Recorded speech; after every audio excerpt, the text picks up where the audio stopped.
Good morning, podcast listeners. This is Ed Franklin with the Ed Franklin No Limits podcast. This is Raising 10, episode 26. And I debated whether to make this a Raising 10 podcast, but it does have to do with kids, just not me parenting them.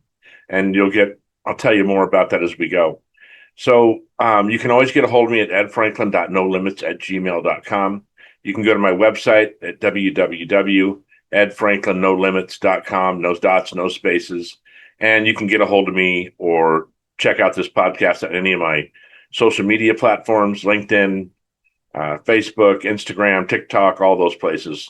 The podcast is available. And of course on iHeartRadio, Apple, Amazon, anywhere you want to listen to a podcast, Spotify, you could listen to this podcast. So I had an interesting month. I went to work for an organization, a temporary job during the summer.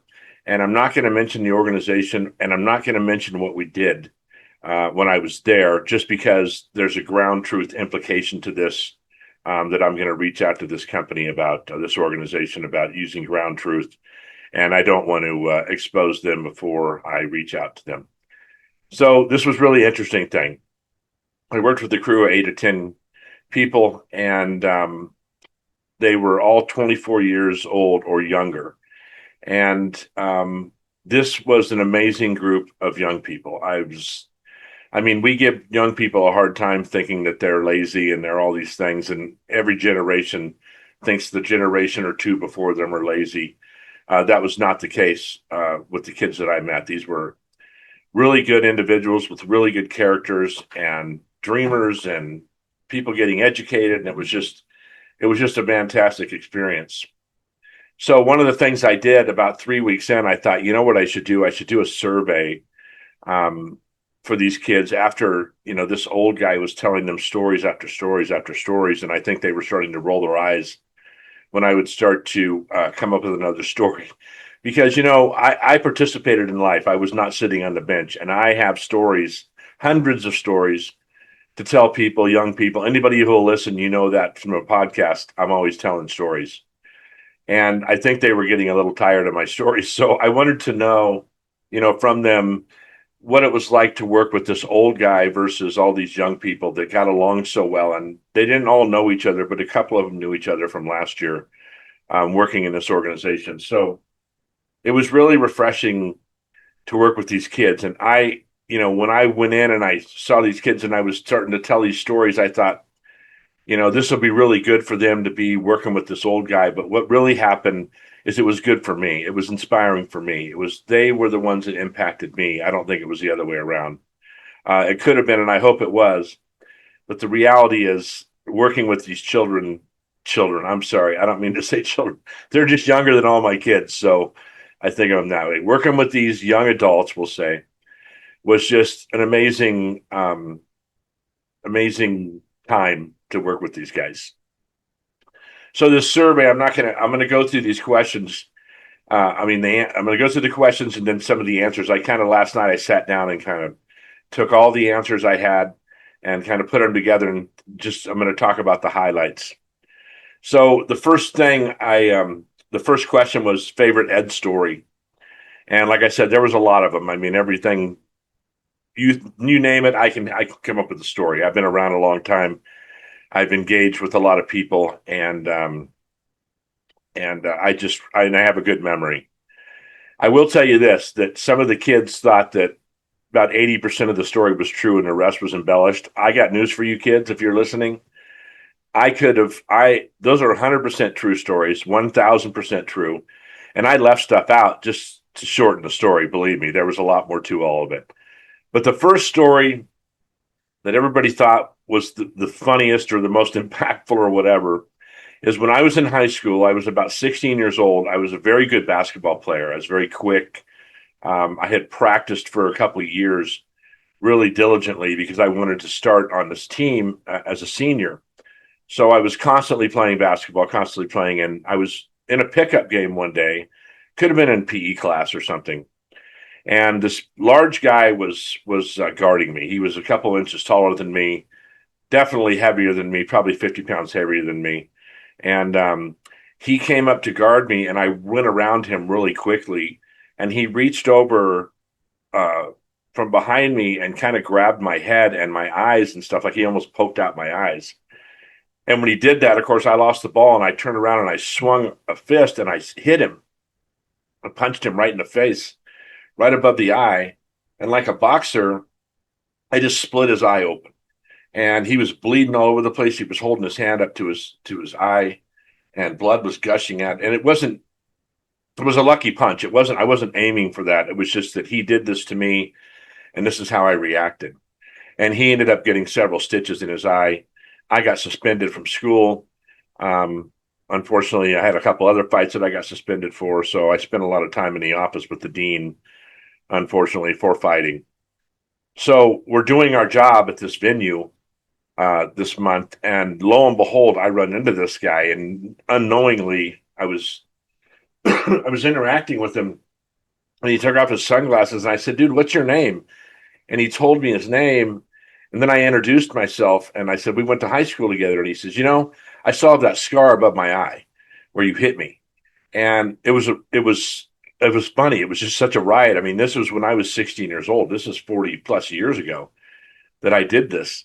And I was the hero of the school for a couple of weeks because you know how guys are, and I punched this guy, and like I said, I didn't mean to make him to hurt him. I was just reacting to what he did, and it was a lucky punch, just a lucky punch.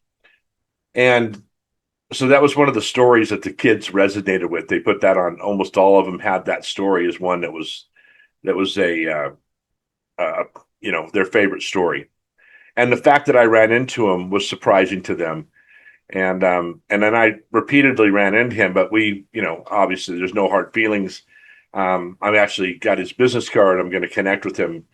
And yeah, it was just one of those stories that uh, when he told me he still had that scar, I started busting up because it was so funny that he he remembered it that way from a scar.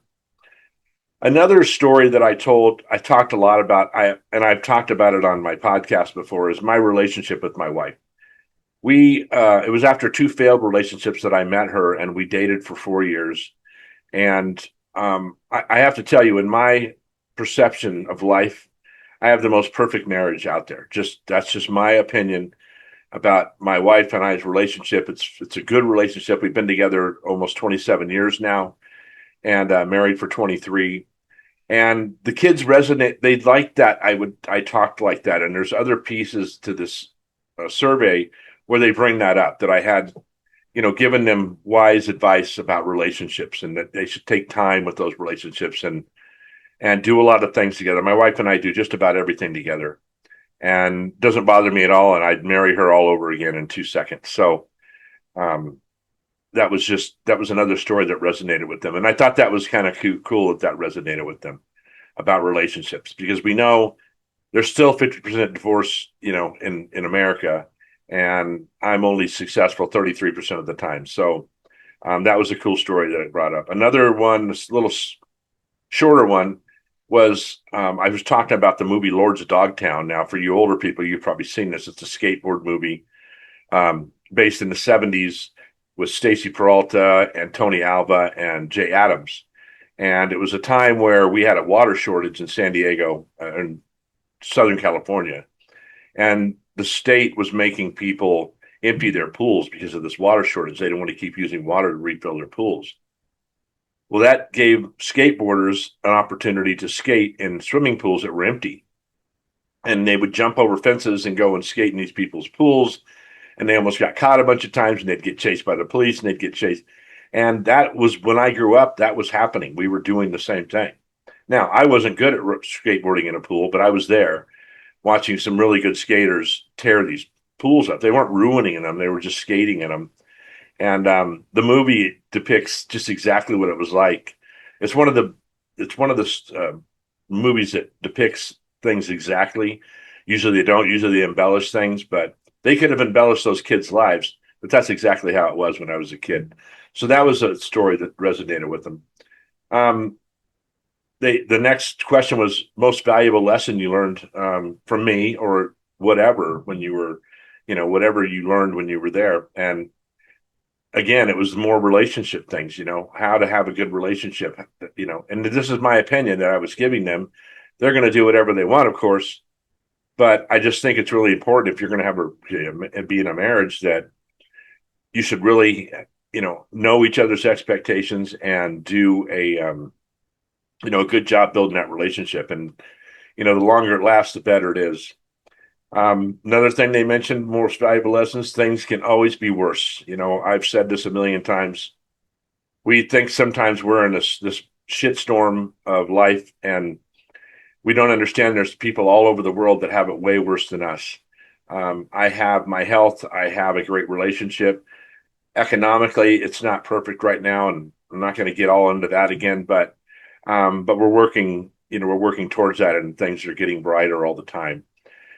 So when you do get into those situations where you think it's the end, or you're having a hard time, just keep pushing through, because it could be worse, and it can also be better. So that's what you want to be grinding for. Um, I was told a few times in my life that I wouldn't be good at something, and lo and behold, I did it. I was told I wouldn't be a good salesperson 35 years ago, and I've been in sales for 35 years. I was told I couldn't do public speaking, and right after that gentleman told me that, I started to do more public speaking. So one of my things to them was, don't listen to other people. Other people don't know you. They don't know how resilient you are. They don't know how hard you work. They don't know anything about you. So sometimes those people can be really close to us that say we can't do something, but you can do anything you want. If you put your mind to it, you can grind and do anything you want. Funniest moments. We had some people that showed up way earlier than they needed to, and we couldn't help them. We had to make them wait for what they were doing at this venue.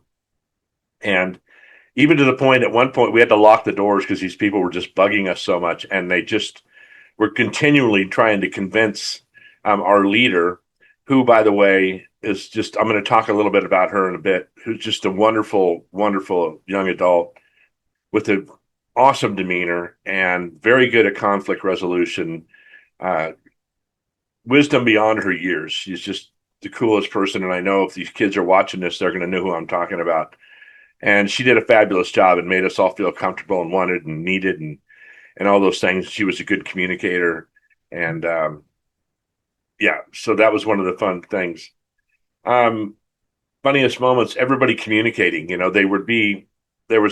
have this downtime where these young adults would play games like Monopoly or cards and things like that. And they were constantly communicating with each other, learning about each other's lives, and talking. Now, I wasn't always in this room with them. I was much more of an outside person, so I'd stay outside and read.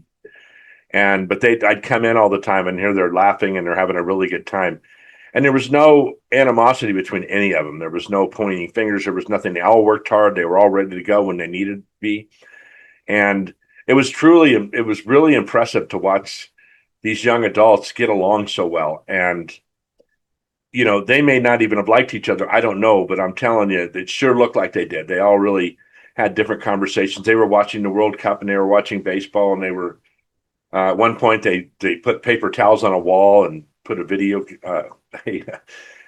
projector up, and were playing video games, I think, and they were doing all kinds of stuff. And there were snacks in there, and they would all just kind of hang out and just have a good time. Um, and the funniest moments, just everyone being in their 20s, it just blew me away, because I turned 64 last month, and all these young adults are younger than my children. I just said that before, but I don't know. I was so impressed with all these young adults, and they were good communicators, and just I'm overwhelmed at how cool these kids were. Cart rides, fascinating. We had to spend time with people, and so many different personalities, so many nice people, a couple of people that weren't so nice. But for the most part, we learned a lot about other people and what they do for work and what they were doing at this venue. And it was really fascinating to meet all these cool people. And these personal conversations we'd have with them were amazing. And, I'm a talker, so I'm asking people what they do for work. I'm asking all these people. I actually met a person through a conversation about shoes, of all things, that grew up on the same street I did in the 60s, when I was just a little kid. He grew up on the same street. He was there a little later than me, but that's just amazing. And he remembered his address, and I did too. And he lived down the street from me. And it was just I wasn't prying with people, but we just get in these conversations. I met a few people from high school that when I was there, one of the guys that I punched. I met a lot of people that knew other people. I met people that had relatives that worked for Pepsi that actually worked for me when I worked at Pepsi in the 80s and 90s. So the conversations were just amazing. And just learning from stories, and there's always a lesson at the end, they said, which I felt really good about that. When I did tell a story, there was something that I got out of it, that I drew out of it. And that could be something that's important for them in the future. Um, so the stories did resonate with them, but like I said, I think they were tired of hearing my stories. I think maybe after the first week they were sick of hearing the stories. But you know me, I just kept telling stories, and I'm telling you, I have lived life, man. I just and I have a good memory, and I just I mean I could have told them 1,000, maybe 500 more stories that would have freaked them out a little bit, or they were happy stories, bad stories. There was a lot of things that have happened in my life. Unexpected insights. One of them was that I had a podcast, and it was about raising kids, and also my No Limits podcast about motivation and things like that. I don't know if they thought that was fascinating or unexpected because of my age, or because old people don't do podcasts. Well, I guess news for you, they do podcasts, and I'm the living proof. So that was interesting. Um, and then unexpected is they said that I needed money in my life, additional income. So this month that I was spent there, I got paid, and it wasn't a lot of money, but it was better than nothing. And and they just were surprised at my age that needed money. Well, things happen in life, and and you don't really know when they're coming, and sometimes you make decisions and they don't work out, and there's a lot of different reasons that can happen, but it's one of those lessons in life that things can always change, and I wasn't prepared for the change. Maybe we were a little bit, but it's just gone on longer than I wanted to. But it's getting worked out. So I have probably, I don't know, 50 pairs of shoes. So I committed first day that I was going to wear a different pair of shoes every day, and they inevitably someone would comment on my shoes and go, "Oh my God, you do have all these shoes." And some of them are wild colors, some of them are skate shoes, some are basketball shoes and all that. So I wore for the 20 days that we worked throughout the month, I wore a different pair of shoes every day. And it was just funny that people just don't think of, anybody having many pairs of shoes. Doesn't matter how old you are. They were surprised by the amount of kids I had. And I am too, by the way. So I have 8 kids and I raised 2 grandchildren. And in October, we'll have our 21st grandchild. So that was big for them. A lot of their parents could have been younger than me too, may not even have grandkids yet, or they have one or two. And here I'm not bragging that I have 21. It's just what it is, right? I mean, my kids have big families, some of them bigger than others. Um, I had a question about leadership impact. Did anything he shared change how you think about leadership? They put making people happy and be yourself, right? Just be who you are. You are good enough. You have an intrinsic value to life, to humanity, to society, to your community, and all those things. But the best version of you is being you, not acting like somebody else, not acting like an influencer or acting like a movie star or a rock star. If you are a rock star, act like a rock star. But just be you. You are enough. And these kids are definitely enough.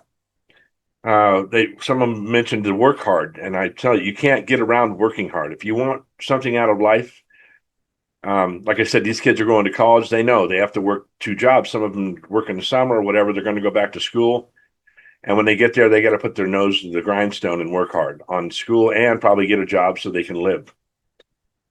Um, and again, they mentioned that importance of being in a good relationship. It makes life much easier when you have a good relationship with your kids, with your spouse, with, whoever you're dating or whatever it is.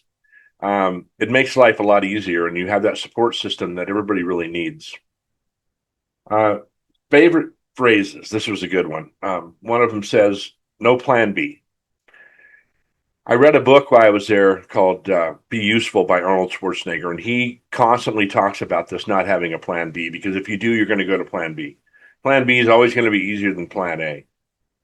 My philosophy, which could be different than their parents' philosophy, and listen, I don't overstep their parents, whoever they want to listen to, they listen to. I just been a big believer that if you have a plan A, just stick to the plan. Just keep kick ass, and you might have to switch directions here and there.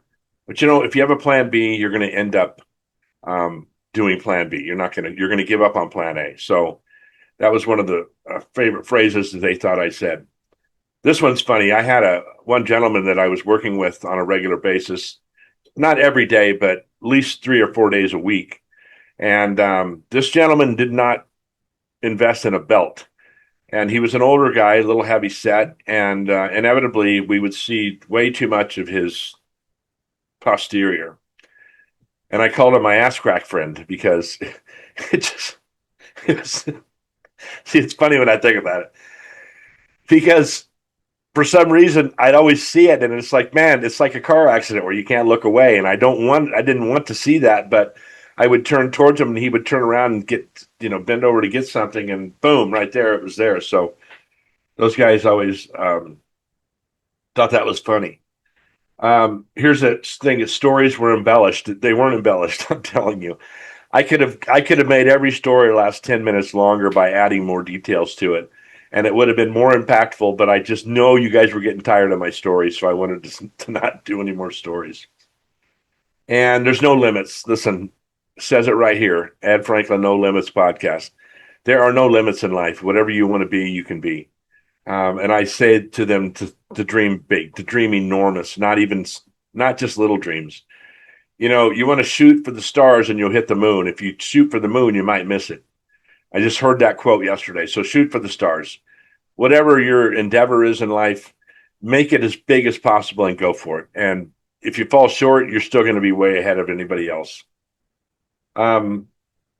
And then I put story accuracy check, and again, there's no embellishment, period. There just wasn't. Ray Bradbury said, he's an old author. He writes fiction, and he said the reason he writes fiction is because real life is unbelievable. And some of these stories I told, I can see that they don't sound believable. They seemed like I'd make them up, but I didn't make them up. This is what real shit happens in life to you, and just it happens. You're not gonna.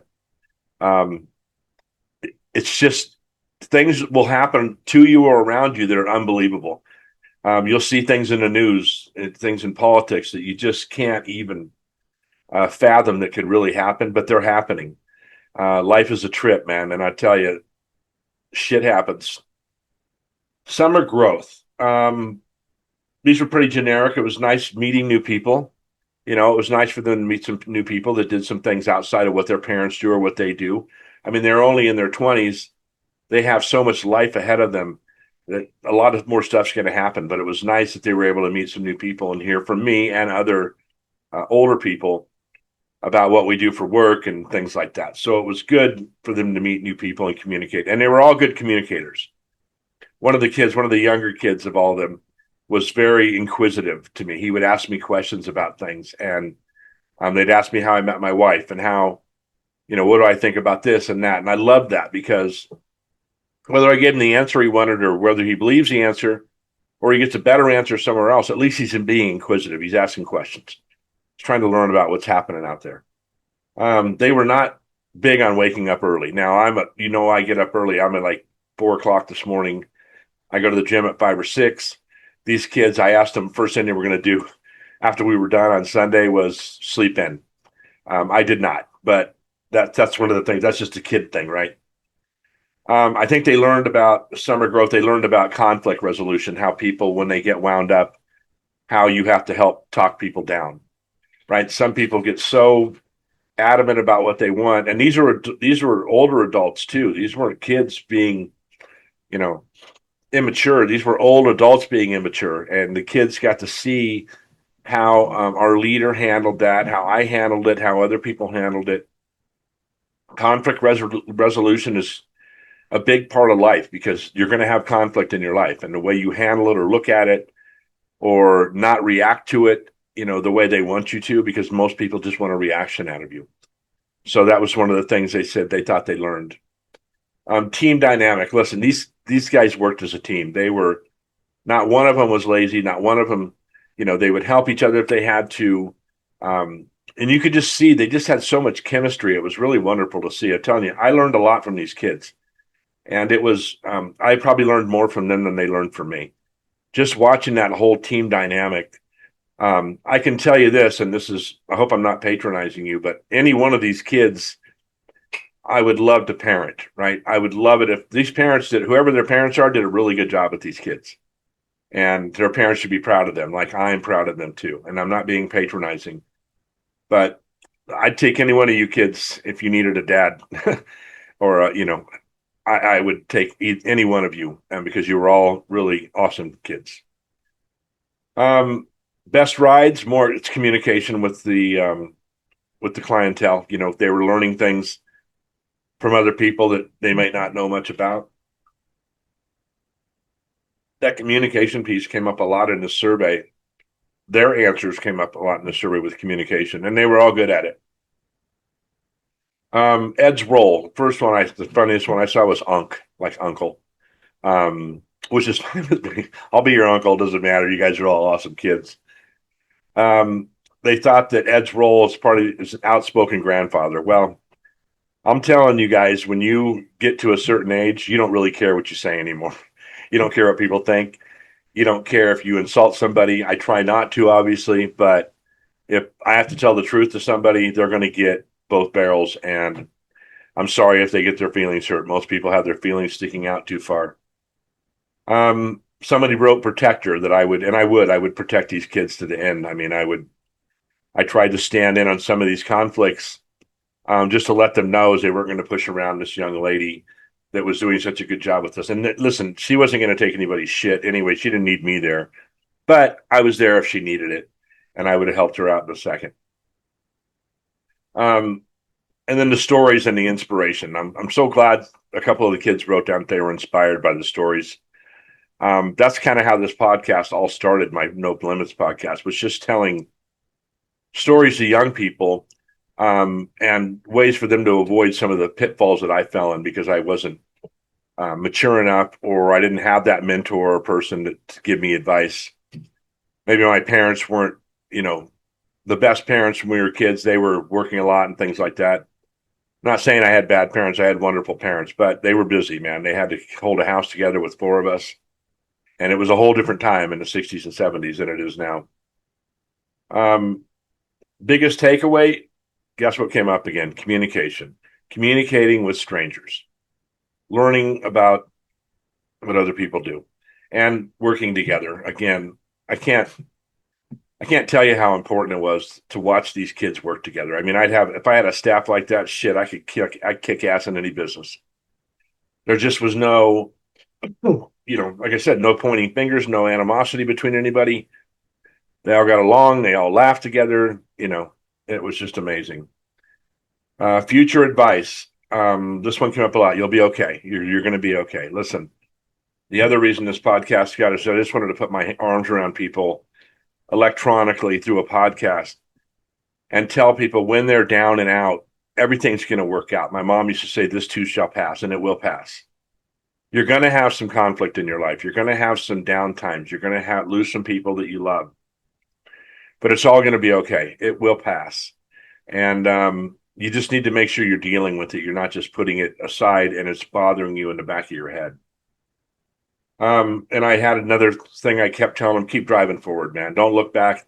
You can't do anything about the past. Just keep, find that goal out there that you want to reach and just go for it. Keep moving forward. Final thoughts. I thought this was kind of cool. So I had a job interview yesterday that went very well. I just haven't heard back on the second, if there's going to be a second interview. And just about every one of these kids wished me luck on this job interview. And that was just so cool because these are young people. I mean, we don't expect all these great things from these young people. I mean, I should, I guess, because I just witnessed it for a month.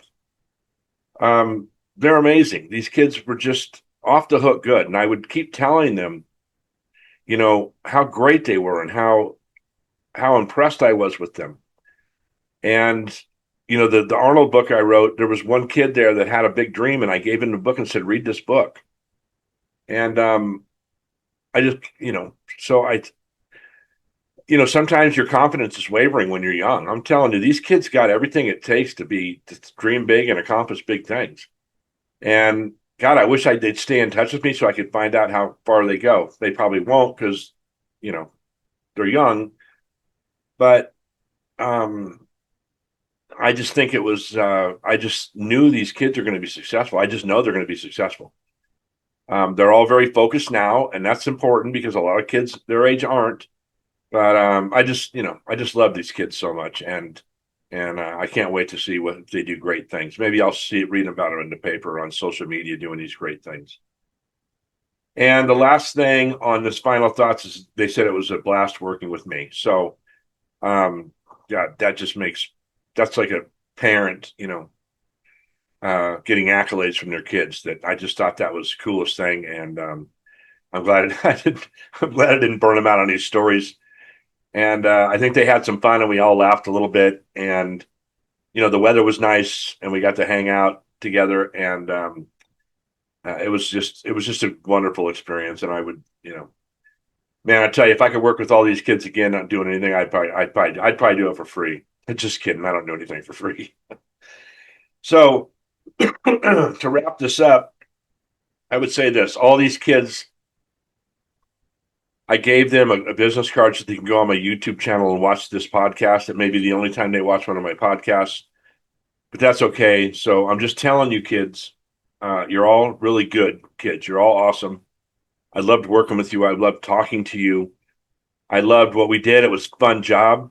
Like I said, the reason I'm not mentioning where we were or what we did is because there's some things later that I'm going to try to take advantage of, and I don't want to expose the organization or what we did. The future is so bright for you guys. I mean, I tell you, I have a renewed faith in young people after meeting with these kids because I know there's a million more of them out there, and uh, you have other kids out there that you guys might know that aren't at your level, and they're giving you a bad name. So what you need to do is make sure you're telling the world what you're doing, and you need to make sure that that script of young people is a powerful one and a successful one, like you guys are going to do. Don't let the media, don't let social media, don't let anybody tell you who you are. You tell us who you are because you're all good people and you're going to kick ass in life. Our leader, again, very good demeanor. Uh, she was just the kindest, sweetest person, but she knew when she was getting pushed too hard when to push back, and that's something, man. I know 50-year-olds that I can't teach that to, and she already has that skill, and she just had a way about her, a nice soft way. But I'm telling you, she'd probably tear your heart out if she had to. But she would wait until it was the last straw. Um, Again, your parents did a great job. Thank your parents. Turn your parents onto this podcast. Let them hear what another adult, a grandfather has to say about you guys. And maybe they're not seeing everything I seen that I've saw because they're too close to you. That happens often. So listen, turn them onto the podcast too. And it's not going to be super long. They can watch it. They can listen to it. They can do whatever they want. But you guys all, I didn't mention any of your names, which I promised I wouldn't do that. And the survey that came back had no names on it. So it wasn't my intention to embarrass you or anything like that. And that's why I did that. Um, and I would just say to you all, good luck in the future. And yeah, it meant a lot to me to work with you guys. So I'm going to get choked up if I keep going. Um, this is the Ed Franklin No Limits podcast. This was Raising 10, episode 26. And keep listening to my podcast. You can get a hold of me at edfranklin.nolimits@gmail.com. If you have somebody that would be a good guest for my podcast or you'd like to be a guest on my podcast, hit me up and we'll see if we can put something together. You can go to my website at www.edfranklinnolimits.com. Check that out. Check me out on social media. Hey, I'm going to miss all you guys. We had a great time. And if you ever need anything, You have my number, you have my website, you have my uh, email address. You can reach out to me. I'd be happy to communicate with you if you needed something. But again, one of the best summers I've ever had working with you guys, and I do appreciate it. So good luck to you. Have a great rest of the summer. When you get back to school, kick some ass, man. All right. Have a great week. A great week.